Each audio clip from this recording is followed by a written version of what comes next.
Ahora comienza Noticias 13.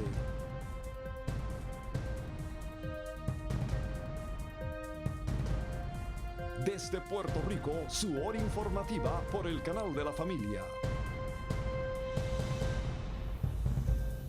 ¿Qué tal, amigos? Buenas noches, bienvenidos a Noticias 13, su hora informativa. Buenas noches, Yarimar. Buenas noches, José Ángel. A continuación, los titulares más relevantes del día de hoy.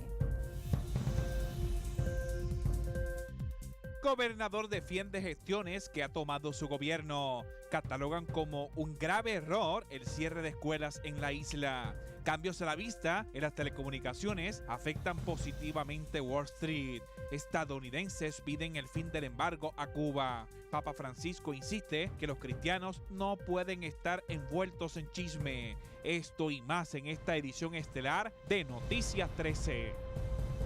El gobernador Alejandro García Padilla defendió su gobierno pese a los retos que se ha enfrentado, que dice los ha trabajado de manera correcta. Veamos nuestra noticia del día. Noticia del día. Aunque en horas de la mañana el primer ejecutivo Alejandro García Padilla no había revisado el proyecto aprobado tanto en la Cámara como en el Senado, dijo que tan pronto lo tenga ante sí, lo estaría firmando. Estamos hablando de la reforma energética, a pesar de que muchos especulan que la Autoridad de Energía Eléctrica no tiene dinero para pagar sus deudas. El primer ejecutivo dijo que eso no es cierto.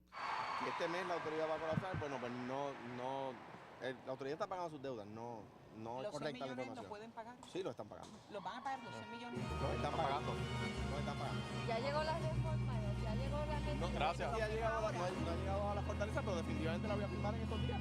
No sé si llegó el viernes, si llegó esta mañana, pero en cuanto llegue, pues haremos los arreglos para firmarla. Por otro lado, García Padilla insistió que su gobierno ha manejado correctamente la creación de empleos y que actualmente la tasa laboral ha aumentado, aunque una agencia federal en Estados Unidos dice que se ha manejado incorrectamente las estadísticas de empleo y de desempleo en la Isla del Encanto. Hay más estudiantes ahora de 4 puntos que el año anterior y esperamos que el año que viene haya aún más.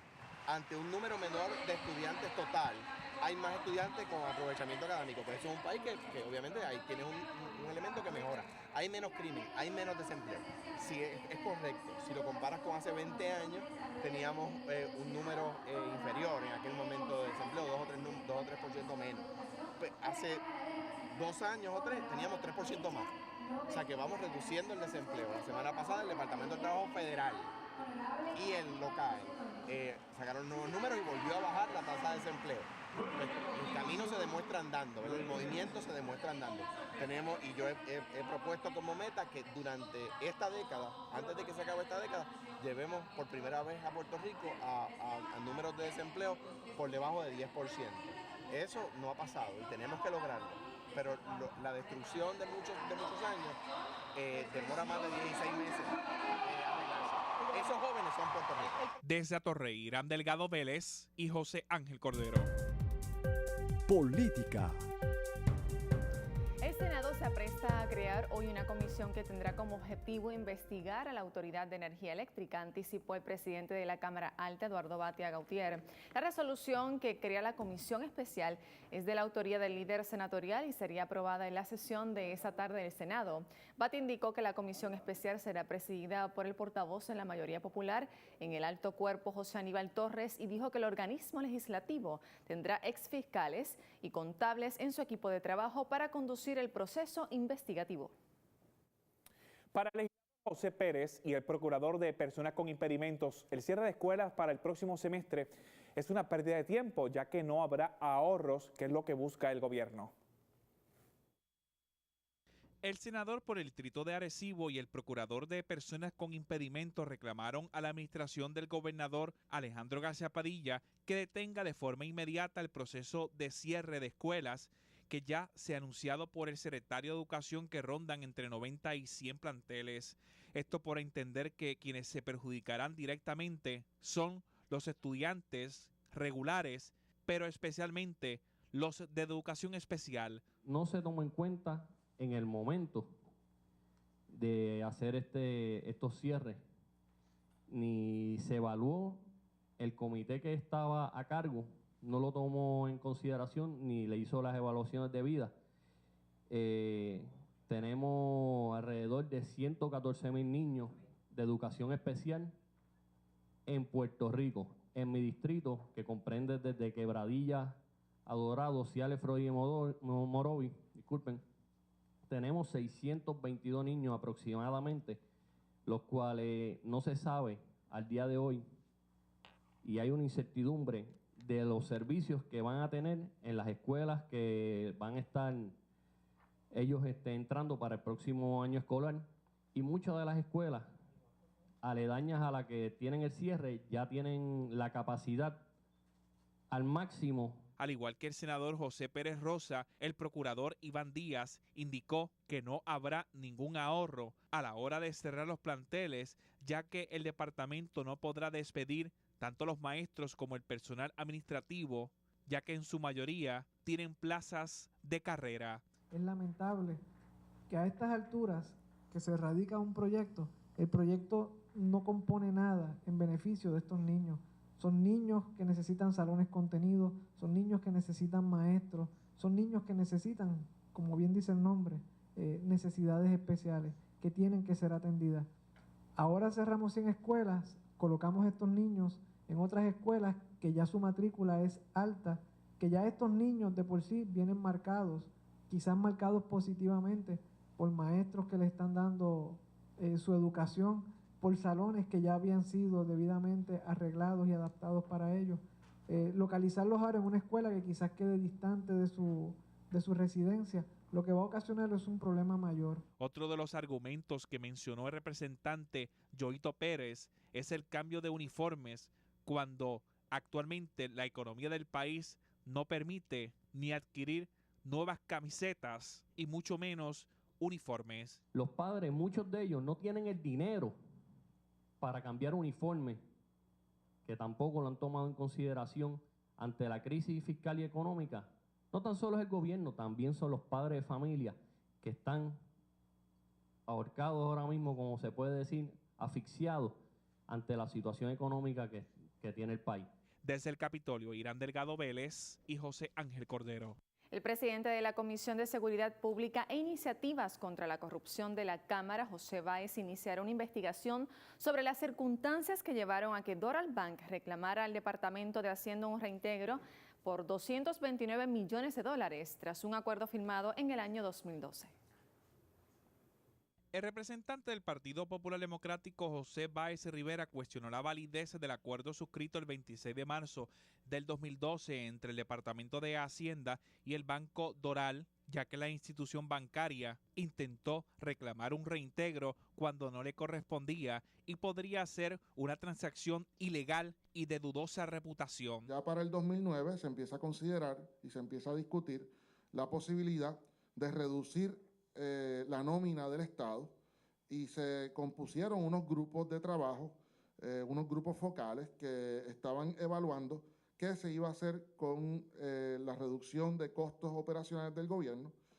O sea que mientras se planificaba el despido de empleados públicos, el cuatrienio pasado se concedía estos millonarios beneficios y moratorias para proteger los ingresos o las pérdidas de Doral Bank.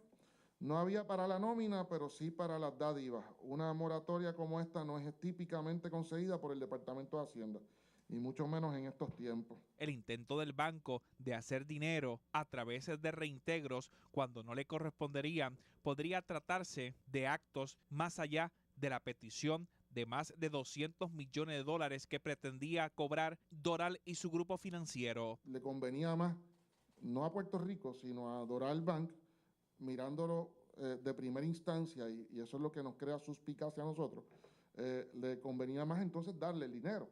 Pero si quieren entender cuán trascendental es eso, es como si un beneficio o una exención que tuviésemos nosotros, ya sea por los hijos, los dependientes de nosotros, en vez de darnos la exención, nos dieran el dinero. Eso no es una política tributaria adecuada en ningún país, y menos en Puerto Rico, en la situación que se encuentra Puerto Rico.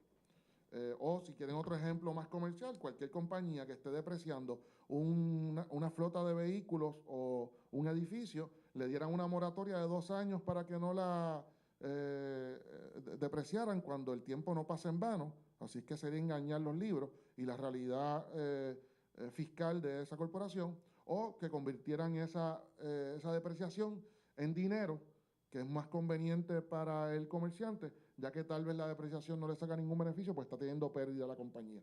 Mediante el acuerdo firmado en el 2012, el Departamento de Hacienda convirtió la amortización restante de un reintegro de $229 millones a favor del Grupo Doral, y a finales de octubre de ese año, el secretario de Hacienda renunció a su puesto y se integró como jefe de dicha institución financiera. Hemos estado verificando el Código de Rentas Internas y lo que hemos encontrado hasta ahora es que una transacción como esa requiere la intervención de más arriba. Así es que no entendemos cómo se puede haber conseguido algo como eso. Incluso se concedió por conducto de la subsecretaria de Hacienda en aquel momento. O sea que tampoco ni siquiera esa deuda de 229 millones, mejor conocido como un reintegro, fue concedido directamente por el secretario nombrado y confirmado por el Senado de Puerto Rico. Fue por la subsecretaria. Y eso afecta muchísimo el rumbo de Puerto Rico. Estamos hablando de 229 millones. Desde el Capitolio, Irán Delgado Vélez y José Ángel Cordero. Gobierno. El año pasado, un empleado de la Autoridad de Transporte Marítimo que da mantenimiento a las embarcaciones devengó $99,231 adicionales a su salario por concepto de horas extras. La compensación por el tiempo adicional trabajado no solo supera el sueldo regular de ese trabajador, sino que lo llevaría a ganar más que la jefatura de esa corporación pública.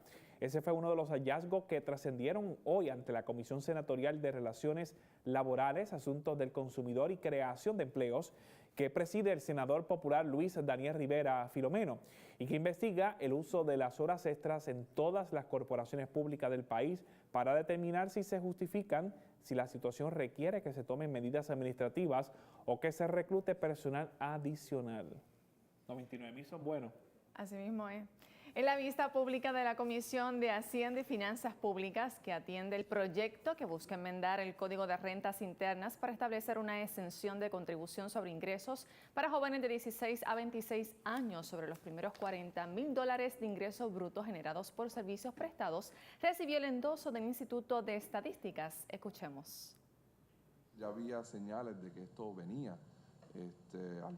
Nosotros hemos tenido la oportunidad de viajar y estudiar y trabajar en Estados Unidos y sabemos la diferencia que es trabajar, ¿verdad?, en lo que debería ser equivalente, vamos a decir, un banco en Puerto Rico y un banco en Estados Unidos. Y realmente conocer no solo la diferencia en compensación, porque ese no son los únicos factores, sino también lo que ofrecen las instituciones para desarrollar profesionalmente a ese talento y ese joven. En términos de la medida y del ángulo que propone para atender este asunto, tengo que solidarizarme un poco con las palabras del honorable Ramón Luis Nieves, de que este es el país de los incentivos contributivos. Y me gustaría, estoy feliz de que hemos llegado al punto de que lo reconocemos como asunto importante a atender, pero creo que también debemos buscar maneras más creativas que las usuales. Amigos, al regreso de Noticias 13, en alza la bolsa de valores en Nueva York. Y los deportes, Mayagüez domina a San Germán en el baloncesto superior nacional. Estadounidenses piden el fin del embargo a Cuba. Y en la sección de cultura, no se pierdan, los artistas se unen para presentar el espectáculo Tango y Flamenco. No se retire porque regresamos en un instante. Recuerde que nos pueden sintonizar por el canal de la familia y Radio Paz 810 AM. Ya regresamos. No hay excusas. Estamos en Facebook, Twitter y YouTube. Búscanos. Noticias 13 PR.